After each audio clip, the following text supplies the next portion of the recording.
আমাদের আকাবিরদের উপরে আল্লাহ পাকের মদদ নুসরত শামিলে হাল ছিল। আমাদের জিন্দেগি সামনের জিন্দেগি, আমাদেরই আমলের নোকসানের কারণে আল্লাহর পক্ষ থেকে ইমতিহান আসে। কুল্লু নাফসিন বিমা কাসাবাত আইদিন নাস, যা মানুষ কামাই করে ওইটাই মানুষের কাছে আসে।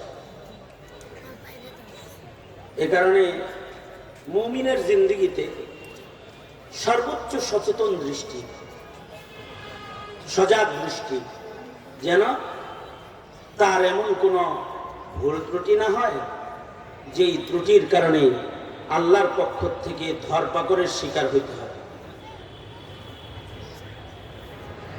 আল্লাহ পাক জালেমদেরকেও ছাড়েন না, আর আল্লাহ যখন ধরেন, আল্লাহর ধরা বড় শক্ত ধরা হয়। ইন্না বাতশা রাব্বিকা লাশাদীদ।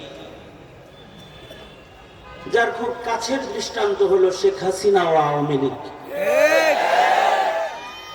তাদের জুলুমকে আল্লাহ তাআলা বরদাস্ত করেন নাই। জুলুম আল্লাহ পাক বরদাস্ত